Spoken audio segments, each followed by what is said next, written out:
The preceding program was paid broadcast. Any ideas, comments, and opinion expressed by the program hosts do not necessarily reflect the views and opinion of the station. The program and its producers are not affiliated with the station. Sa pag-atubang naton sang aton Semana Santa sa sini nga tuig, kabay nga tugutan naton ang pulong sa Ginoo nga maggiya, magapangulo, kag magatuytoy sa aton sa kamatuoran na tuhoy sa pag-antos, kamatayon, kag pagbanhaw sang aton Ginoo sa Kristo, sa tinutuyo nga matubos kita gikan sa aton nga makasalanan. Gani pagigupod kamo sa akon, kay sa sulod sining 30 ka minutos, aton pagapamlanduan sa pulong sa Ginoo ang kamatuoran na tuhoy sa luyo sang krus sang aton Ginoong Hesus. Diri sa aton palatuntunan sa kanginan, dinapay sang kabuhi. Ang dinalan sa kasulatan sa aton da sini nga adlaw makita sa makasulatan ni Mateo, sa Mateo Kapitulo 27. Kag akon pagabasahon ang versikulo 54. Ang pulong sa Dios nagpahayag sa aton sa Mateo Kapitulo 27, versikulo 54. Karon ang kapitan kag ang mga kaupod niya nga nagabantay kay Jesus sang nakita nila ang linog kag ang mga butangan hanabo, nagkahadlok sing lakas nga nagasiling, matuod gid nga ini anak sang Dios. Sang mensahe sang kalantahon para sa aton. Ang pulong sa Ginoo nagpahayag 1 John chapter 1 verse 7, and the blood of Jesus Christ, His Son, cleanseth us from all sin. Sa pagkamatuod wala na sa anuman niya butang nga nagtinlo sa imo kag sa akon gikan sa dagta sang sala, kun hindi ang dugo ni Kristo Jesus, ang iya kamatayon. Siya gid lamang ang napatay para sa imo kag para sa akon kabayaran sang aton nga mga sala, kag ang ina nga kamatayon ginhalad niya para sa imo kag para sa akon, kag subong man nga ang ina kamatayon amo ina ang naghimpit sang aton nga kaluwasan. Katahom kay sa bala niya pulong na ibaluan naton nga ang aton gid lamang Ginoong Jesucristo, siya amo ang dalan kag wala na sang iban pa nga makakari ikaw kag makakari ako kag ang bisan sin-o nga tawo pagadto sa Amay. Nagapasalamat kita kay amo ini ang mensahe sang kamatayon sang aton Ginoong Jesucristo. Gani isa ini kabutang man nga ginadayaw gid naton kay sa mga tinalikdan nga semana nakaselebrar kita sang aton nga Semana Santa, kag kabay pa nga wala lang kita nagpamalandong sa kamatayon, pag-antos, kag pagkabanaw ni Kristo Jesus sa amo sadto nga semana, kun indi nga sa kada adlaw kabay pa nga makita naton ang gahom kag ang pagkamalahalon sa pag-antos, kamatayon, kag pagkabanhaw sang aton Ginoong Jesucristo. Amo ini nga sa Isaya ka managwali, every day is a resurrection Sunday. Kay nga man, tungod lamang sa gahom sang nabanhaw nga Ginoong Jesucristo, ikaw kag ako may gahom man nga mangin madinalagon batok sa sala, kag subong man sa pagkabuhi nga mabinungahon para sa aton nga Ginoo. So, amo ini nga sa pagtuon niya naton sa pulong sa Ginoo, makita naton nga ang tawo kun makasugata sa aton Ginoong Jesucristo, hindi siya magpabilin nga amo lamang ina, kun hindi nga may dako gid nga pagbag-o. Ayan ang inang pagbag-o nagadulot sang ginatawag naton nagpalain pagid sa iya, ukon ang ina nga butang naghatag sang dako nga kaayuhan sa iya. Ano but ko silingon sini, kung madumduman nyo pa ang rich young ruler, nasugata niya si Kristo Jesus, kag sang naghatag ang aton Ginoo sang sabat sang iya nga handom nga magsunod sa iya. Nakita sang aton Ginoo ang tagipusoon sang sini nga tawo. Kag sang ginhambal sang Ginoo nga ibaligya ang tanan-tanan nga imo kag magsunod ikaw sa akon. Nagtalikod siya. Nagtalikod siya nga masinulubuon. Kay nga man, hindi niya mabaylo ang iya nga manggad sa iya nga pagsunod sa kay Kristo Jesus. Di ko lang taon na ton, wala lang siya nagpabilin nga amoy adto. Kundi, naibaluan na to niya tungod sa sina nga desisyon, silyado ang iya nga kabuhi. Sa piyakabahin, ang aton ginatunan, subong, ining aton diri nga Roman centurion. Isa kabuta nga makita naton sa pulo sa Ginoo. Nasugata yaman si Kristo Jesus. Iya nga nakita ang tanan-tanan. Kag nasaksihan niya ang tanan-tanan. Kag nagpabutyag siya. Kakatahom sang iya diri nga pagpabutyag. Matuod gid nga ini anak sang Dios. Hindi siya nangin amo lamang sa pag-atubang niya sa aton Ginoo. May dako nga pagbag-o. Kag ini nga pagbag-o hindi sa kalainan, kundi iya sa kaayuhan. Duwa ka persona nakasugata sa isa ka persona nga mo si Kristo Jesus. Ang resulta, lain ang sa una, lain man ang sa ikaduwa. Kahubangkot diri sa aton subong sa pagsugata nimo sa aton Ginoo. Ilabi na gid sa pagsilibrar naton sa nagliligad nga mga inadlaw sang aton Semana Santa. Ano ya ang yara sa imo? May dako bala nga pagbag-o sa kaayuhan o kung pagbag-o nga nangin malain ang sitwasyon mo pagid? Apang nibaluan naton nga hindi lamang kita mangin amo sini. We will never be the same. Either we will become worse or we will become better. Kag ang katahom diri kay yara sa imo ang ina nga desisyon, ara ina sa imo kamot. Kagkabay pa ni sundo naton ining Roman centurion diri nga aton nga gina pamalandungan ka ginatunan. Now, mga maluwig-lawig na ini nga mga inadlaw, no?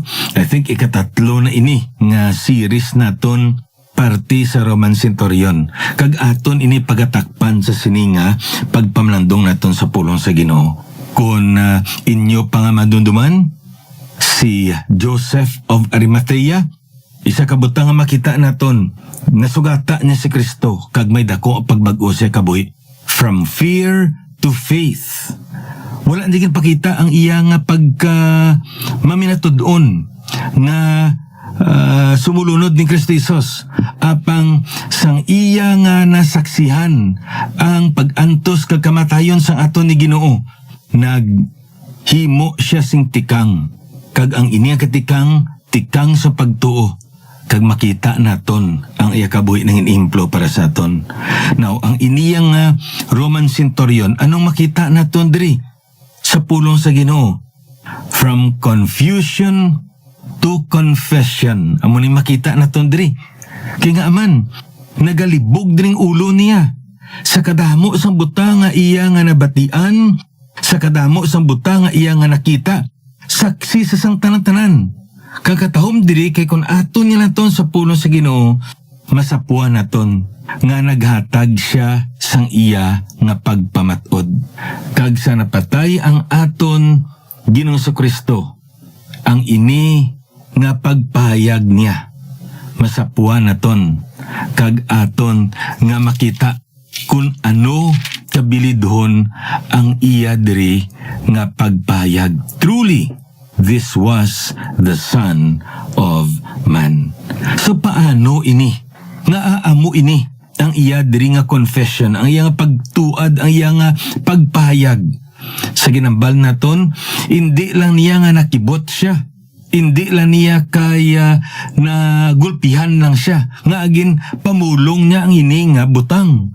Hindi lang niya nga ginambal niya nga daw wala niya. Gin huna-una akong gin binag-binag.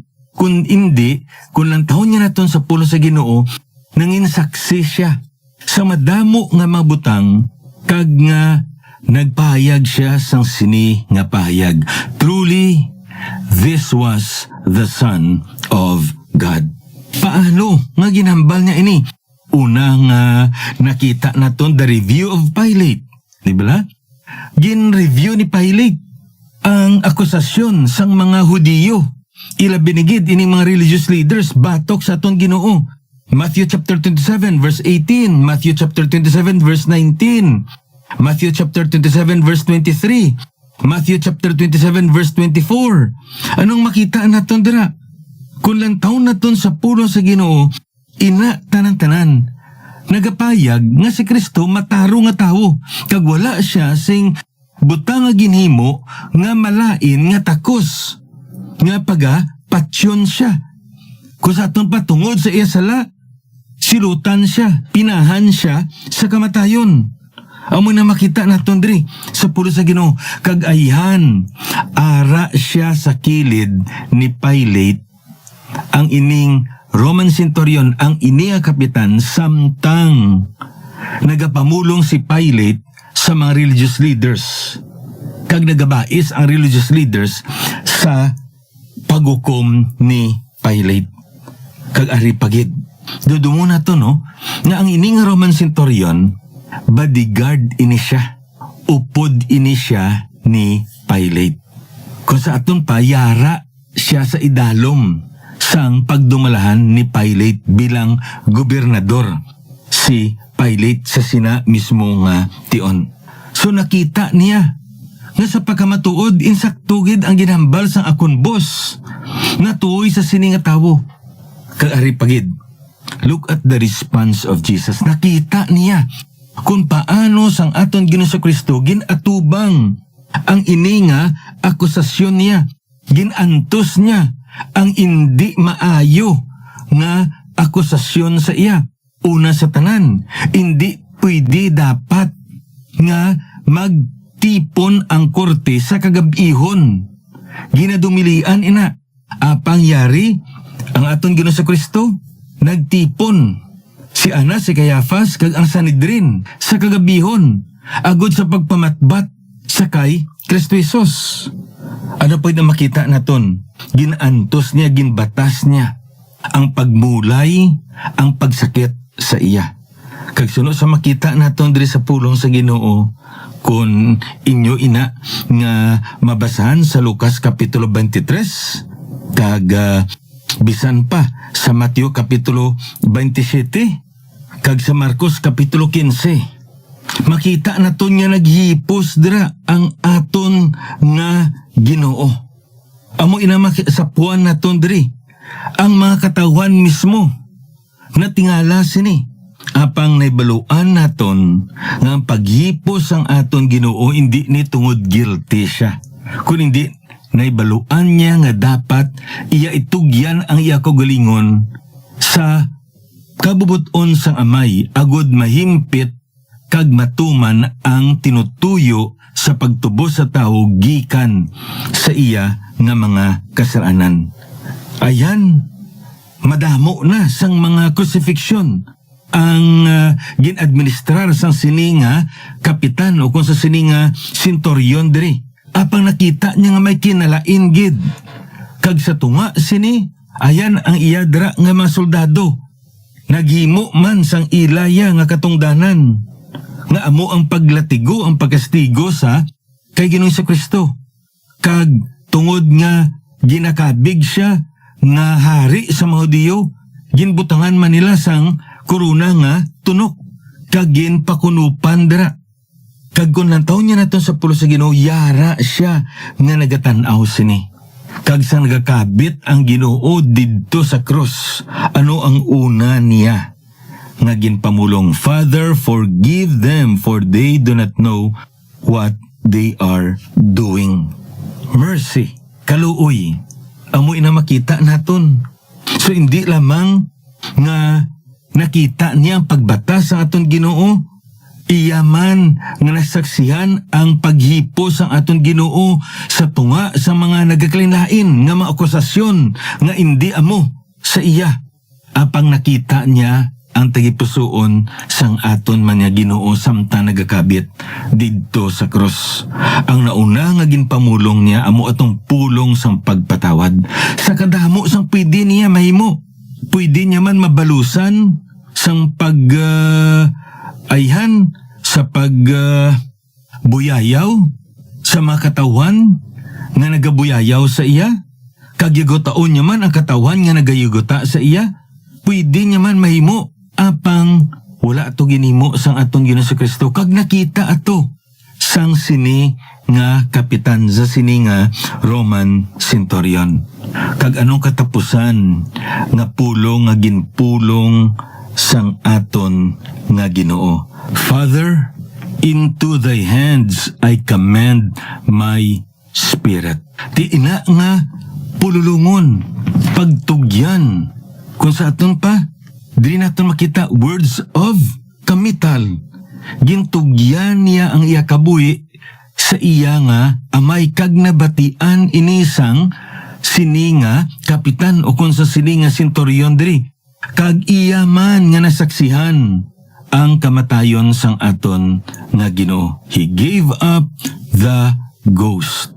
Kag anong makita naton? Suno sa account ni Matthew. Now when the centurion saw what was done, he glorified God, saying, certainly, this was a righteous man. Ano ang iya nga nakita? Anong iya nga nasaksihan? Ang pag-antos kag ang kamatayon sang atong Ginoo Kristo. Kag ini tanan-tanan nakahatag man sang iya nga makabungat siya nga sa pagamatod ang ini nga tawo anak sang Dios. Kang hindi lamang amo sina the review of Pilate, the response of Jesus, but look at the reaction of creation. Kung nantaon naton sa Mateo Kapitulo 27 versikulo 50 tubtob 51, anong makita naton dira? Yari karon ang kumbong sang templo na piyak kutob sa ibabaw, tubtob sa idalom. Ti ini nga butang, kung nantaon naton sa pulong sa Ginoo, ayan wala iniya. Nahibaluan sang sini nga kapitan. Kay ti layo iyang templo digto sa sulod sa Jerusalem. Sa syudad sa Jerusalem, sila ya diri sagwa. Kagayan wala man to sa may nag-report sa iyang amo gitong natabo. Pero isa na kabutang nga makita naton nga mo sini. Halin alas 9 sang kaagahon tubtob alas 3 sang kapunanon. Nalansang ang aton nga Ginoo. Ginabulad siya sa kainitan. Apang halin sa alas 9 paggadto sa alas 12 nagatigi ang init, nagabutlak nga adlaw. Apang halin sa alas 12 tubtob sa alas 3, ano ang ginhambal dira sa pulong sa Ginoo? Nagdulom ang palibot. Kag ano pagid? Sang pagkapatay sang aton nga Ginoo, naglinog. Kag ano ang ginhambal sa pulong sa Ginoo sa aton? Ang duta nagtayog kag naglitik ang mga igang. May dako nga linog, kag tam-an kakusog ato nga linog nga ila nga mabatian kag makita nga ang mga igang naglitik, nagkalabuka. Kag kung nantaon naton sa pulong sa Ginoo, masapuan man naton nga madamo sang mga minatay nga nabanhaw. Ti ini tanan-tanan kung aton nga lang taon sa pulong sa Ginoo, ayan wala man ni kabalo. Ang iniya nga Roman centurion nga may nagkalabanhaw to nga mga minatay. Apang iya nga nasaksihan ang pagdulom sa kalibutan. Most probably it was an eclipse. Kag ano pagidra? Suno sa managatuon sa pulong sa Ginoo, ato nga paglinog, tam-an kabaskog nga ang mga igang mismo naglitik, nagkalabuka. Amo ina makita naton dira. Kag tungod sini, isa ini kapag pamatuod nga ang ini nga kamatayon, hindi ini ordinaryo nga kamatayon. Kag ang ginambal dira sa pulong sa Ginoo sa aton, nga tungod sa sini nga bubutang, nakita niya sa kay Pilate nga ang ini nga tawo upod sa pagpaandam sa asawa man ni Pilate sa iya. Ini nga tawo matarong, hindi takos nga mapatay. Kag nakita niya sa kabuhi mismo ni Kristo Jesus nga ginbatas niya ang pagsakit sa iya, ang pagmulay sa iya, ang pagyaguta sa iya, kag di lamang amo sina, naghipos ang ato niya Ginoo. Kag sa iya pagkabit digto sa krus, sa ginlansang siya, ang una nga pulong nga ginbungat niya amo ang pulong sang pagpatawad, sang sala sa sini nga mga katawan. Kag nauli nga pulong nga iya ginbungat, among pagtugyan sang iya kaugalingon sa mga kamot sang aton Ginoo kag sa iya nga tinutuyo kag plano. Kag di lamang amo sina, iya man nga nasaksihan kung paano ang bilog nga tinugasan Dios. Nagdulom ang kalibutan, naglinog, nagkalabuka, kag naglitik ang mga igang. Kag tungod sini, dili natin makita sa pulong sang Dios nga nakabungat siya. From confusion to confession, matuod gid nga ini anak sang Dios. Truly, this was the Son of God. Ang isa ka butang nga makita naton sa sini nga senturyon nga mo sini. Ayan, madamo siya sang mga tawo nga iya nga ginlansang man sa krus, kati isa ina siya sa mga katungdanan sang ginatog naton kapitan o konsentoryon. Apang nakita niya nga may kinalain gid sa kay Kristo Jesus. Madamo siya sa mga katawhan nga ginpamatay man. Apang nakita niya kamatayon sang sini nga persona, may kinalain gid. May kinalain gid ang kamatayon ni Kristo Jesus. Kag amo sini sang nasugata niya. Ang ining nga Ginoong Jesucristo, nagbag-o ang iya kabuhi. From confusion to confession. Mga biyan kag utod sa Ginoo, kamusta ikaw? Kamusta ang imuya? Espiritano na kimtangan subong. Nasugata mo na bala si Kristo? Kag sa pagsugata mo ni Kristo, nakita mo bala ang imo pagkamakasasala? Kag ang pagkamatarong ni Kristo Jesus? Kang iyadako nga dulot nga amo ang kaluwasan para sa imo? Nga hindi mo siya pagbatunon bilang imo nga manluluwas. Ang hambal sa Biblia sa aton, ang bisan sino nga magpanawag sa aton Ginoo, pagaluwason niya. Panawag ikaw abyan sa aton Ginoo, kaya ang aton ni Ginoo magaluwas sa imo. Kung nagapanghikap ang Blan Espiritu sa imo kabuhi, isa ina kadako nga butang nga dapat naton hindi pagpalampuhason. Kung hindi, samtang yara ang ina nga pagpanawag sang Ginoo. Kabay pa nga makita nimo ang imo kaugalingon. Kag sumungman, kau mismo magpanawag kag magsabat sang iya pagpanawag sa imo nga mangin manluwas nimo siya. Kay ang kaluwasan amo ina ang pinakadako kag labing bilidon na dulot na ginaman sang Ginoo sa imo. Makapangamuyo ka Ginoo, ginakilala ko nga ako makasasala. Hindi ako makaluwas sa akon kaugalingon gikan sa akon makasalanan. Kani Ginoo yari akon kabuhi. Ginahalad ko sa imo kay ginabaton ko ikaw bilang akon nga maduluwas. Abyan kung ginhimo nimong inang desisyon ang hambal sampulong sa Ginoo. Nangin kabahin ikaw sang iya panimalay. Nangin amay mo siya kag ikaw nangin anak niya. Kag sa sina mismo nga tion, may kasiguruhan ikaw nga ang ina nga relasyon nimo tubtub ina sa katubtuban. Parimaninti ng relasyon kag wala sing anuman nga butang nga makakuha sa imo sa tiilan sang Dios. Wala sang anuman nga butang, sirkumstansya, persona na makapamulag sa imo sa gugma sang Dios. Amo ini ang kasiguruhan sa tagsa-tagsa nga nakabaton ni Kristo bilang iya nga maduluwas. So kabay pa ang Ginoo magapakamayo, magabugay sa aton sa pagpadayon naton sa pag-alagad sa iya. Sa liwat ininyo abyan alagad sa kanginan, Pastor Neil Vilches ang Ginoo magapakamayo sa inyo.